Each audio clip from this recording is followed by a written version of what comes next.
Kurota urya ipapayi rihiye rimeze neza cyane, ibi ngibi bifite igisobanuro cyiza cyane ngiye kuba nakubwira ngo iyo urose urimo kurya ipapayi wumva rihiye rimeze neza cyane kandi riryoshye, ngo ibi ngibi bishushanya inzozi nziza cyane, aribyo ngiye kuba nakubwira ngo bivuga amahirwe ari ku nzira, ibyishimo biri imbere ndetse n'umunezero ushobora gutungurana uko byagenda kose. Aha ngaha bishobora no kuvuga yuko ngo hari ikintu cyiza cyihishe imbere, kandi ushobora kukibona mu gihe gito cyane gishoboka. Ni ukuvuga ngo izi nzozi zo kurota urya ipapayi ziza mu buryo bugiye butandukanye. Wenda aha ngaha nari nkubwiye ukuntu biba bimeze nyine kurota urya ipapayi rimeze neza ridafite ikibazo na kimwe.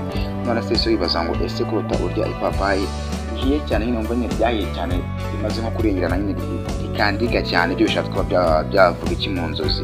Ese bwo kurota urya ipapayi uri kumwe n'abandi, ibyo bishatse kuba nabyo byasobanura iki? Si icyo gusa.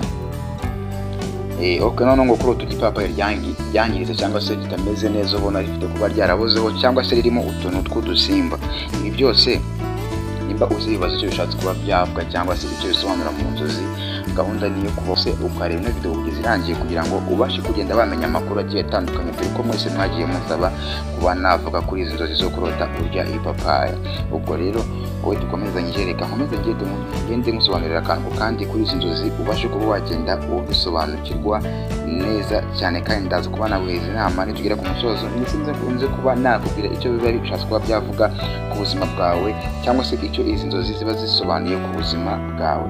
Rero ntuze kuba wacikwa ibyo wende Aizo, umusobanuzi w'inzozi zanyu mu buryo bwimbitse kandi bwumvikana neza cyane. Ubwo rero mwese muhawe ikaze aho mugiye muherereye, haba abari mu Rwanda ndetse n'abari bwota amasimi cyangwa se abari hakurya y'imbibi z'u Rwanda, mwese muhawe ikaze cyane, kandi rwose muvana ibisobanuro byiza kandi byimbitse by'inzozi mugenda murota nk'abakunzi bacu. Esa mumeze mute bantu banje, mumeze mute mwese aho mugiye muherereye? Yinjiye wende Aizo, umusobanuzi w'inzozi zanyu mu buryo bwimbitse kandi bwumvikana neza cyane. Ubwo rero ni karibu cyane, dutanze karibu ku bantu babashyitsi cyangwa se ku bantu baje bwa mbere kuri ino channel yacu, ndetse namwe babasangwa mukomeze kuba mwagenda mugubwa neza cyane, kandi mukomeza kugenda mukora subscribe, share ndetse na comment kugira ngo video zacu zibashe kuba zagera ku bantu benshi bagiye batandukanye. Ubwo rero abantu bari mu Rwanda turabasuje cyane, ndetse n'abari mahanga nabo tubahaye ikaze cyane, nabo bakomeze baze biyandikishe bakore subscribe kugira ngo bajye babasha kuba babona ibiganiro byacu, bagende barushaho kugenda basobanukirwa inzozi bagenda barota, kuko ni byiza cyane. Inzozi nyinshi usanga ari ubutumwa bukomeye cyane, ngo buriya kenshi ujya urota inzozi ukumva uracyazivuga ntabwo zagiye, urimo ko byanga byakunda ari ubutumwa bukomeye cyane. None akenshi zazindi urota ugakanguka nyine ufite ubwoba bwinshi cyane, ujye umenya ko byanga byakunda ubwo ngubwo ari ubutumwa buba bukugenewe. Ngo dusobanure akantu kandi ku bijyanye n'inzozi umenye ibyo ari byo. Rero muri kano kanya ndigarukiye ngo tuganire ku nzozi abantu benshi bajya barota, kandi bansabye ko nabasobanurira izo nzozi nta zindi ni ukurota urya ipapayi cyangwa se kurota urya ipapayi. Tugiye kurebera hamwe icyo bishatse kuba byasobanura cyangwa se icyo bishatse kuba byavuga. Muri rusange ipapayi ni imbuto ifitanye isano n'ubuzima bwiza cyane, ibyishimo, amahirwe ndetse no gukira indwara zigiye zitandukanye. Ubwo rero iyo ubibonye mu nzozi cyane cyane urimo kurirya, bishobora kuba ikimenyetso cy'uko ubuzima bwawe bugiye kuba bwagenda neza cyane mu buryo cyangwa se bugiye kuba bwahinduka mu buryo bwiza cyane, haba mu buryo bw'umubiri, imitekerereze ndetse no mu rukundo.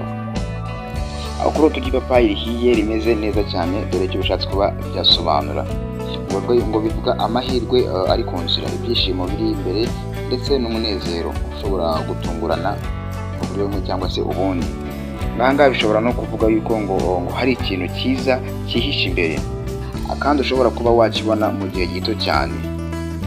Nanone kandi kurota urya ipapayi wumva rihiye cyane cyangwa se wumva rimo rikandiga cyane, ibi nabyo bifite igisobanuro gikomeye cyane, aricyo ngiye kuba nagenda nkusobanurira akantu ku kandi. Iyo ipapayi warose urimo kurya wumva rihiye cyane cyangwa se wumva rikandika cyane, ngo ibi ngibi bishobora kuba byasobanura ko hari ikintu wihutira gukora mu buzima bwawe, ngo wenda urimo gufata imyanzuro udaha umwanya uhagije wo kuba wayitekerezaho.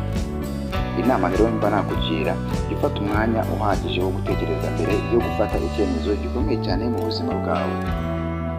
Ibyo bizagufasha mu buzima busanzwe ndetse bigufashe no kubana n'abandi bantu neza, ndetse n'ibyo uzakora byose bizagenda neza igihe uzajya ukora ikintu wabanje kuba wagitekerezaho cyangwa se wabanje kuba wamenya amakuru yacyo mbere y'uko ugikora, kuko birafasha cyane. Rero nimba tugeze tugiranye kuri uyu munota, ni byiza ko wakanda subscribe kandi waba wakunze video yacu ugakanda like, then ukaba wakora share mu magurupe ugiye uherereyemo, cyangwa se wasangiza ino video abafite bayo bagiye batandukanye, biradufasha cyane. Mbese ni Gato Challenge TV, nanjye nditezo umusobanuzi w'inzozi zane mu buryo bwimbitse kandi bwumvikana neza cyane. Reka dukomeze. Rero ngo kurota urya ipapayi yangiritse cyangwa se irimo udukoko cyangwa se yabozeho, ibi ngibi nabyo bifite icyo bishatse kuba byasobanura, aricyo ngiye kuba nakubwira. Iyo rose uri kurya ipapayi yangiritse cyangwa se ifite utuntu tw'udukoko cyangwa se yabozeho ubona itameze neza, izi ngizi ni inzozi ziba zisaba kwitonda. Ni ukuvuga ngo ibi ngibi bishobora kuba ikimenyetso cy'uko hari abantu cyangwa se ibintu mu buzima bwawe bigutera umubabaro cyangwa se bitagufitiye akamaro gakomeye. Izi nzozi ni nkaho ziba zikuburira ngo ube maso ku bantu wizeye cyangwa se ku byo urimo gukora ubu ngubu. Reka tunyarukire ku yindi ngingo z'ubundi buryo zino nzozi zijya zigenda zigaragaramo. ngo kurota urya ipapayi uri kumwe n'abandi. Ngo iyo urya ipapayi uri kumwe n'abandi cyangwa se n'inshuti yawe cyangwa se n'umuntu mukundana cyangwa se umuntu ukunda, bishobora gusobanura ko hari ubusabane bwiza cyane, urukundo cyangwa se umubano mwiza ugiye gutangira n'umuntu runaka. Izi ni inzozi ziba zerekana yuko ushobora kuba ugiye kubona umuntu ugufasha cyangwa se urukundo rushya mu buzima bwawe. Urumva ni byiza cyane kurota urya ipapayi ubona uyisangira n'abandi, ni byiza kandi nibyo kuba wakwishimira. Rero nizere ko abantu bagiye bansaba kuba nasobanura zino nzozi bari kugenda banezerwa ino video cyangwa se bari kugenda bishimira ibyo bari kugenda bumva. Gusa nyine wibuke kuba wakora subscribe, share ndetse na comment kugira ngo tujye tubana mu biganiro byacu bya buri munsi, kandi iyo tubona video yacu mwayirebye muri benshi biradushimisha cyane. Rero icyo bishatse kuba byavuga ku buzima bwawe ni iki kigiye kuba nakubwira, ngo izo nzozi zose ziba zireba ibice bitandukanye by'ubuzima bwawe, kandi nanone uburyo wiyumvaga mu nzozi nabyo ni ingenzi cyane. Ese wari wishimye, wari ufite ubwoba cyangwa wumvaga uri mu rujijo? Rero icyo ugomba kuba wamenya, iyo wishimye ni ikimenyetso cy'uko ari iterambere, ariko iyo ubabaye cyangwa se iyo ubabaye bishobora kuba ubutumwa bwo kwikosora ndetse no gushishoza. Rero ahangaha ndi kugenda ngana ku musozo nkomeza ngenda nkubwira ku bijyanye n'izi nzozi zo kurota urya ipapayi. Niba twatangiranye twaba tugiranye hano ku musozo uw'agaciro cyane. Rero ubwo nimba n'abari inzozi nigeze kuba warota ukumva ugize ubwoba, nyandikira muri comment mbashe kubona gufasha, cyangwa se umpamagare kuri nimero yanjye, dore ko nayo mba nyifite umuhara rwose muri description, then umbwire icyo wabashije kuba warota nanjye mufashe musobanurire.